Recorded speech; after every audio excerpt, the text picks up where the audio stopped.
Hey guys, it's Frank from Cruising with Wheels. Where did tipping come from? How did it all start? Isn't paying for the item or service enough?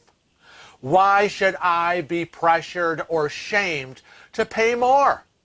Find the answers to all your questions in this episode of Frank Pushes Back.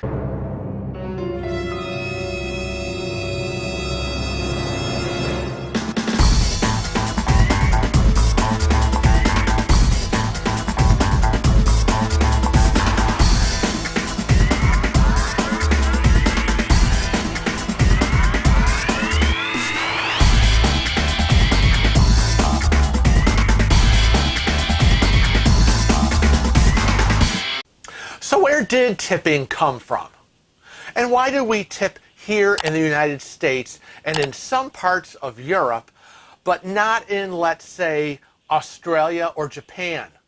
And tipping is a very personal thing, and it's a subject of much heated debate. Now, here's a little bit of history in case you didn't know. Wealthy Americans back in the 1850s and 1860s discovered the tradition which originated in medieval times, wherein a servant would receive extra money for having performed extremely well on vacations in Europe. Wanting to seem aristocratic, these wealthy Americans began tipping in the United States upon their return. At first, most diners, probably like us, were largely against it, right? How could poor Americans be expected to pay for food and add a tip on top of that? In fact, there was so much anti-tipping traction that in the 1860s, the attitude spread to Europe. No tipping! No tipping! But in the United States, that movement was squashed like a bug, and we went to the exact opposite direction. Typical. Why? Because of slavery. That's what they say. Slavery was the reason.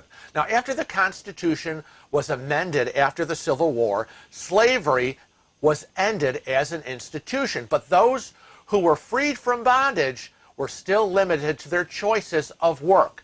Now, many who did not end up sharecropping worked in menial positions such as servants, waiters, barbers, and railroad porters.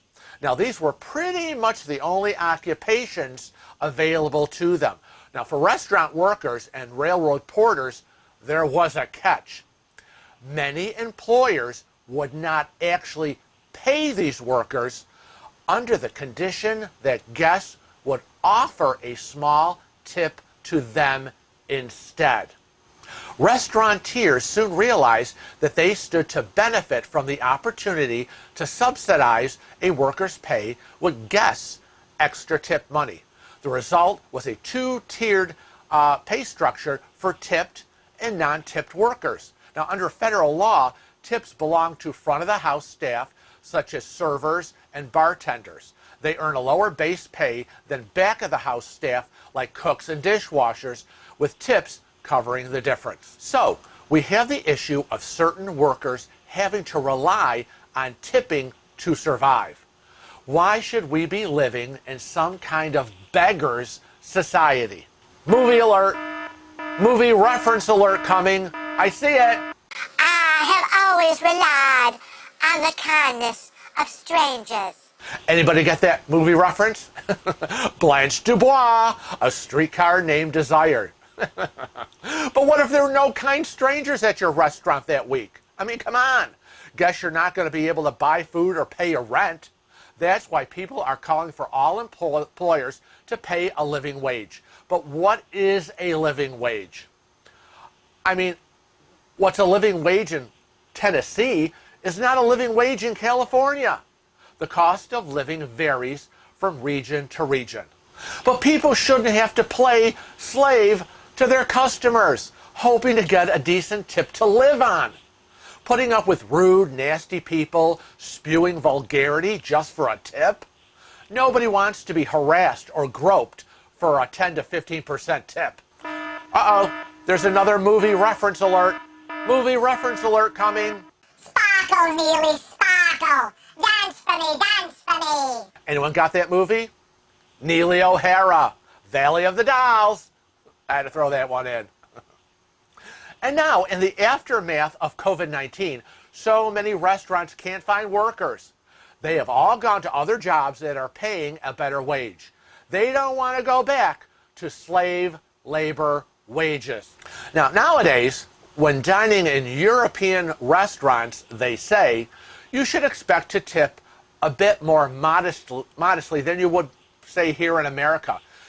If a service charge is included in your bill, then leaving a tip is optional. If it isn't, you can often leave 5 to 10% tip without insulting your waiter or waitress. Now, this is how it's done on cruise ships. You pay a daily gratuity fee per person per day for the duration of your trip. And anyone can go down to guest services to have them removed if they wish. Most of the time, it has to be done on day one for some of the cruise lines. The gratuity fees are shared with all crew members. So if the waiter in the main dining room pisses you off, don't go down and remove all your gratuity charges. You'll just screw everyone else who did a great job on board, from the crew you interacted with to all the people behind the scenes you didn't see. Just report the bad service. Don't be a jerk. Now, Royal Caribbean Cruises and Celebrity Cruises also have gratuities included in the fare for Australians and New Zealanders wherever they sail in the world. But home-ported ships like P&O Cruise Australia, Carnival Cruise Line Australia, and Princess Cruises in Australia don't charge gratuities at all. These lines also don't expect guests to tip, but say they are welcome to give cash to crew or amend their bill to include gratuities at the end of the holiday. Others, like Norwegian Cruise Line, make it compulsory as a charge. Guests can choose to prepay in their local currency, again, the currency that they did the booking in, or pay on board in their U.S. equivalent. It is added to the onboard bill, and it is paid at the end of the cruise. You know, that bill, that piece of paper that they slip under your door, and you pray to God it says 0 at the end. If you don't get the paper under the door, there's a problem. They haven't closed out your account, and there may be a billing problem, and your name may be called over the speaker system to report to guest services. Don't let that happen to you.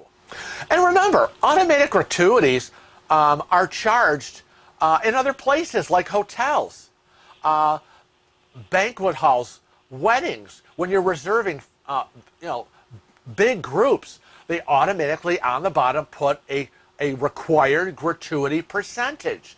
So it's not like the cruise ships are the only ones doing it. They're not. But it does amaze me that people get so angry at not getting a tip. So I'm going to go the other side on this one. They did the service, got paid for that service. Why should they get extra? Now, one day a while ago, Kevin sent me a picture of a 25-cent quarter in his hand. So I'm looking at this picture and I'm like, what the heck? So I'm on Facebook and I'm private messaging. We're private messaging back and forth. And I asked him, what is this all about? What is this quarter in the hand? What does that mean? And his response was, this is half the tip I'm going to share with you. Yep. He got a 50-cent tip for doing a perm. Perm's not cheap. The tip was 2 quarters. That was half the tip he was going to share with me. Was he annoyed? Kinda, a little bit. But he always says, in the end, I just want to get paid for the service I provide. I don't expect a tip. Get a tip? Sure, it's nice to get a tip, but I don't expect it.